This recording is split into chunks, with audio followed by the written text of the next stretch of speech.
अभी मैं मुंबई के बीएमसी के उस ऑफिस के पास खड़ा हूं जिसका एक निर्णय ने पूरे देश में तहलका मचा दिया। ये वही ऑफिस है और अभी जो है एक लड़की जो लाचार थी, विवश थी और अपने घर पे 80 साल से रहती थी, उसके घर पे इसलिए ताला मार दिया गया क्योंकि कुछ लोग जो है उसके ऊपर दबाव डालते थे कि तुम धर्म परिवर्तन कर लो, कुछ लोग उसके ऊपर दबाव डालते थे कि तुम अपना घर छोड़ के चली जाओ, कुछ लोग दबाव डालते थे कि तुम अपना घर बेच के चली जाओ, क्योंकि वो मुस्लिम बहुल क्षेत्र में हिंदू लड़की इकलौती रहती थी। उसके बाद से ये बवाल और विवाद बढ़ा। लड़की ने एफआईआर किया थाने में, थाने के बाद से जो है थाने के पुलिस वालों ने उसका कोई मदद नहीं किया। बाद में जो है वहाँ के स्थानीय नेताओं ने भी कुछ मदद नहीं किया और बीएमसी वालों ने उनके घर पे ताला लगा दिया। ये चलते हैं उनके पास और जानने का प्रयास करेंगे कि आखिर ये माजरा क्या है और शुरू से अब तक की कहानी क्या है। कि अकेले के लिए हमारे जो लाखों वोट है उसको वो जाने नहीं देंगे, इसलिए आपको घर से बाहर निकाल के रहेंगे। तो मैंने कंटिन्यूस कंप्लेन की कि मुझे मेरे साथ ऐसा हो रहा है कि, लेकिन वहाँ की पुलिस ने कोई भी मुझे कोऑपरेट नहीं किया और ना ही कोई एक्शन लिया और फाइनली मुझे घर से निकाल दिया गया। जो बीएमसी अधिकारी हैं और पुलिस अधिकारी है, सब ने मिलकर, जैसे कि हम कोई क्रिमिनल है, हम जैसे अपने घर में नहीं किसी इलीगल घर में रहते थे या पाकिस्तान में रहते थे और हमें हिंदू होने की जैसे सज़ा मिल रही है कि जहाँ पर मुस्लिम्स रहते हैं वहाँ पर हिंदू अपनी मर्ज़ी से रह नहीं सकता है, कि अगर मुस्लिम वहाँ पर रहते हैं तो वो उनको अपनी मर्ज़ी से अपनी मनमानी से रहते हैं, अगर कोई हिंदू वहाँ पर रहेगा तो उसको घर से निकलना ही पड़ेगा। और मुझे बहुत ही बुरी तरह से निकाला है वहाँ से। मैंने एफआईआर किया हुआ है जेजे पुलिस मार्ग में कि वहाँ के जो लड़के, मतलब मैंने जिसके ऊपर एफआईआर किया है, नदीम मलिक है, जो काजिम मलिक है, नाजिम मलिक है, ये परिवार जो है मेरे पीछे पड़ा था, मुझे टॉर्चर कर रहा था। जो नदीम मलिक थे मुझे मतलब कितने सालों से मतलब मेरा पीछा कर रहे थे बाइक लेकर। मैंने इसके ऊपर एफआईआर किया था लेकिन पुलिस वालों ने इसके ऊपर कोई एक्शन नहीं लिया आज तक। आपको क्या लगता है कि पुलिस आपको इंसाफ दिला पाएगी?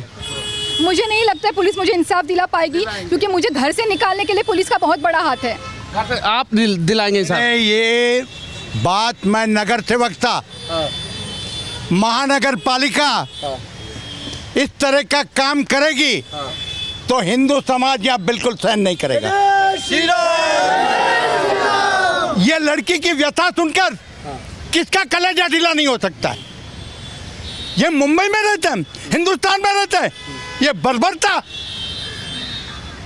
अरे 50-50 साल फुटपाथ पर इल्लीगल लोग रहते हैं, पुलिस प्रोटेक्शन में खाली करने गए, पुलिस की भी इतनी गलती है। मेरा हाथ मोड़ दिया पुलिस वाले ने। पुलिस ने हाथ मोड़ दिया। वो लड़की दो, मैं खाना बना रही थी, गैस भी बंद नहीं कर रहे थे, बाहर निकल तू, मेरा हाथ मोड़ दिया दो लेडीज पुलिस ने, बिठा दिया मेरे को गाड़ी में। जैसे कि मेरी मम्मी ना कोई क्रिमिनल है, वो इस तरह से खींच कर ले गए हमारे ही घर से और हमारे साथ इतना दुर्व्यवहार किया है ना पुलिस वालों ने हमसे। बिल्कुल पुलिस वालों से ये मतलब उम्मीद बिल्कुल नहीं थी हमें। पुलिस वाले जो होते हैं वो लोगों की मदद के लिए होते हैं और पुलिस वाले आज उन्होंने साबित किया। कितने साल से आप अपने घर में रह रही हैं? हम वहाँ पर 80 साल से रहते हैं। मेरा जो घर है मेरे ग्रैंडफादर को मिला था 1944 से, तो 80 साल से हमारा इतना पुराना घर है और हमें हमारे पुश्तैनी घर से हमें निकाल दिया बाहर। आप ही को निकाला गया या वहाँ पे बहुत सारे लोगों को निकाला? वहाँ से सिर्फ हमें ही निकाला गया क्योंकि मैं एक अकेली हिंदू थी और लोगों को मुझसे परेशानी हो रही थी, क्योंकि वहाँ पर वो बकरीद के दिन गाय काटते थे और बहुत ही मतलब मेरे घर के सामने लाउड स्पीकर लगाते थे, मुझे टॉर्चर करते थे। तो मैंने उनके ऊपर कंप्लेन की, मैंने ये सब बर्दाश्त नहीं किया, तो उनको लगा कि इसको यहाँ से निकलना चाहिए। अच्छा, आपको डर नहीं लगता है कि इतना खुल के बोल रही हैं, फिर मदद के लिए ऐसे जितने भी नेता लोग हैं ये सिर्फ मीडिया टीआरपी के लिए आते हैं? अब मैं कड़वा सवाल इन लोगों से करूँगा, बाद में करूँगा। ये लोग सिर्फ और सिर्फ मीडिया टीआरपी के लिए आते हैं, बाद में आपको अकेला छोड़ देंगे, आपको कहीं आपके साथ कहीं दुर्व्यवहार होगा, गलत होगा, उस समय ये लोग नहीं खड़े होंगे।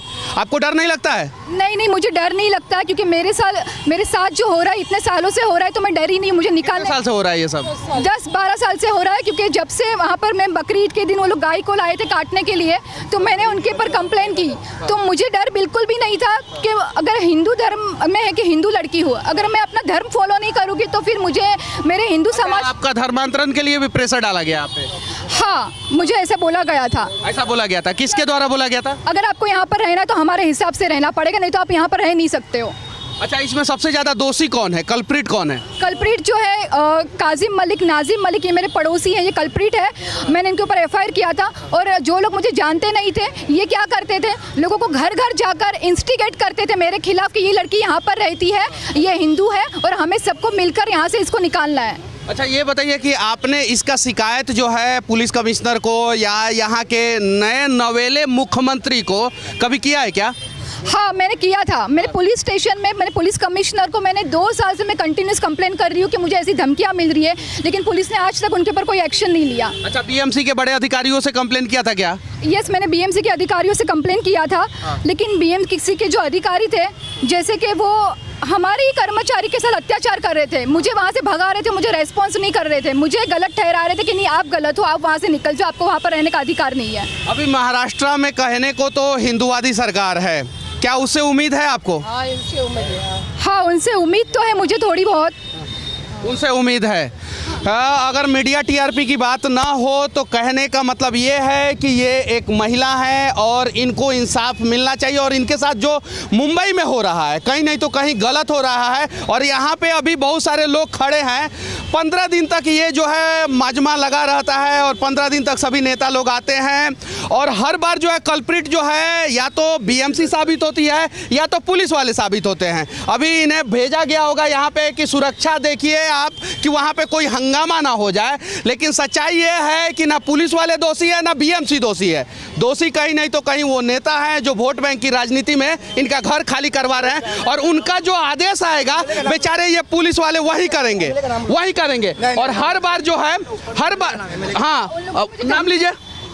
उन्होंने मुझे धमकी दी थी कि हमारे जो एमएलए साहब हैं आमीन पटेल, वो आपको मदद बिल्कुल नहीं करेंगे क्योंकि आपकी अकेली हिंदू के लिए वो हमारे इतने लाखों वोट उनको मिलते हैं, तो वो हमारी मदद करेंगे और आपको घर से निकलना पड़ेगा। उन्होंने मुझे ये सच्चाई ये है। और ये जो है आर्थिक राजधानी भारत की है, और भारत के आर्थिक राजधानी में अगर एक हिंदू लड़की और उसका परिवार सुरक्षित नहीं रहेगा जहाँ पे 80 साल से वो रहता था, तो जरा सोचिए कि ये आर्थिक राजधानी जो है भारत का किस प्रकार से विकास करे। हमारे ऊपर जो हिंदू समाज के ऊपर जो प्रॉब्लम्स है और जो उनके ऊपर अत्याचार हो रहा है हम उसकी बात कर रहे हैं। और एक ये विचारधारा है, ये विचारधारा पूरे भारत में फैली हुई है।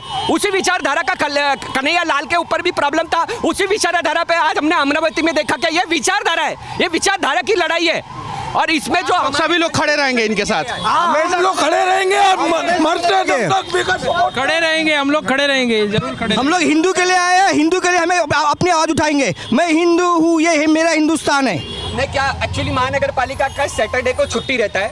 कल हम लोग आए थे मगर वार्ड ऑफिसर और जो एओ है मालमत्ता के, वो दोनों की इनका फोन भी नहीं उठाया और दोनों जन वहाँ नहीं अवेलेबल थे, तो इसके वजह से हम बीएमसी के अधिकारियों से बात नहीं कर पाए। मगर हम उनको आज कैसे भी करके, जो उनका पुराना घर है 80 साल का, अगर आपने उसको लॉक किया है तो अच्छी बात है, मगर वो रोड पे रह रहे हैं इस समय, समझिए वो लोग रोड पे, लिटरली रोड पे रह रहे हैं। अब अगर आप उनको, मैं आपका घर दिखाऊंगा ना उस समय जहाँ वो लोग नीचे रह रहे हैं, जमीन पे रह रहे हैं वो लोग, उनका बैग देखिए यहाँ सामने पड़ा हुआ है, वो जाएंगे किधर? तो उसी घर के सामने अब हम लोगों को उनको वहाँ रुकना है। और जब तक हमें अन्याय ने, जब तक हमें उसका लॉ की तरफ से अगर कोई भी हमारी सफाई मिल रही है, हमको जजमेंट मिल रहा है, और जब तक हम लोग को न्याय नहीं मिल रहा है तब तक वो वहाँ रहने का उनकी इच्छा है और वो वैसा करने वाले। माता जी आप बता सकती है ऐसा आपका क्या है तो आप बोल दीजिए। अरे वो ऑफिसर का नंबर दो ना, सब लोग कॉल करेंगे उसको।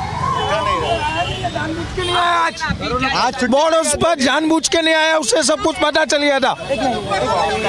मुझे मेरा पुश्तैनी घर चाहिए, मुझे मेरा बाप दादा का घर मुझे वापस चाहिए, क्योंकि मेरा वो लीगल घर है, कोई इलीगल घर नहीं है। मुझे मेरा घर वापस चाहिए। घर चाहिए और कुछ नहीं है, हम लोग को घर दिलाए दो। आपकी लड़ाई नहीं अब सब। एक मिनट मैं आपको एक बात बताना चाहता हूँ। बी वार्ड जो है, बी वार्ड है ना, वो पूरे मुंबई में सबसे करप्ट वार्ड है। आप जानकारी लीजिए, बी वार्ड पूरे मुंबई में सबसे करप्ट वार्ड है। यहाँ पर जो अनधिकृत बांधकाम के ऊपर जो अधिकारी बैठे हैं वो 4 से 5 महीना 6 महीने में ना इधर से बदली हो जाता है। आप एक आरटीआई मार दो, आरटीआई में आपको पता चलेगा कि जितना अनधिकृत बांधकाम है यहाँ पर 10-10 माले चढ़ते हैं। हर एक गली छोड़ के ना पूरे बी वार्ड में अनधिकृत बांधकाम का पूरा भंडार लगाया हुआ है। यहाँ के एमएलए खुद सदन में जाना पड़ता है उनको बताने के लिए, इधर के एमएलए को सदन में जाना पड़ता है बताने के लिए कि यहाँ पर अनधिकृत बांधकाम चल रहा है करके। अगर ये ऐसा अगर चलता रहेगा तो समझो अनधिकृत बांधकाम ये लोग गिरा ही नहीं पाते। तभी आपको पैसा भी मांगा गया था। हाँ, मुझे पैसा जो बीएमसी के अधिकारी थे मुझसे पैसा मांग रहे थे जब मैं अपना घर के लिए जा रही थी कि आप लोग हमें जो हमारा लीगल घर दे नहीं रहे, तो मैडम आपको ना अपनी जेब ढीली करनी पड़ेगी, आपको मतलब 25 लाख देने पड़ेंगे। मैंने बोला 25 लाख, मैं कोई करोड़पति की औलाद नहीं हूँ, मैं तो मिडिल क्लास फैमिली से हूँ, आप जो मांग रही है गलत मांग रही है। अगर आपको चाहिए तो मैं छोटी रकम समझती हूँ, जैसे कि 50,000 है, 1 लाख है, लेकिन अब 25 लाख किस हिसाब से मांग रही हूँ? और मेरा अपना खुद का घर, मुझे अपने खुद के घर में रहने के लिए मुझे पैसे देने हैं आपको। घर का सारा कागज है आपके पास? हाँ, मेरे पास घर का सारा कागज है। यस, और उसके बावजूद भी आपको वहाँ से बावजूद भी मुझे मेरे कागज को इग्नोर कर दिया, मेरे जो फाइल थे फेंक दी, उन्होंने मुझसे पैसे मांगे तो मैंने नहीं दिए और बीएमसी ने आखिर में मुझे रोड पर ला दिया। आखिर में एक महिला को बीएमसी ने रोड पे ला दिया। कहीं नहीं तो कहीं ये गलत है और इनके साथ इंसाफ होना चाहिए। हालांकि इसके लिए कहीं नहीं तो कहीं सबसे ज़्यादा वो दोषी सिस्टम है और वो वोट बैंक की राजनीति करने वाले नेता हैं जो ये सोचते हैं कि एक महिला के चक्कर में हम ज़्यादा मेजर तबका को हम नाराज़ नहीं कर सकते हैं और ज़्यादा वोट बैंक हम अपना ख़राब नहीं कर सकते हैं। तो इनका अगर सारा डॉक्यूमेंट्स सही है और ये लीगल तरीके से पिछले 80 साल से रह रही थी तो इनको इंसाफ मिलना चाहिए और इनको इनका घर वापस किसी भी हाल में मिलना चाहिए। जय हिंद।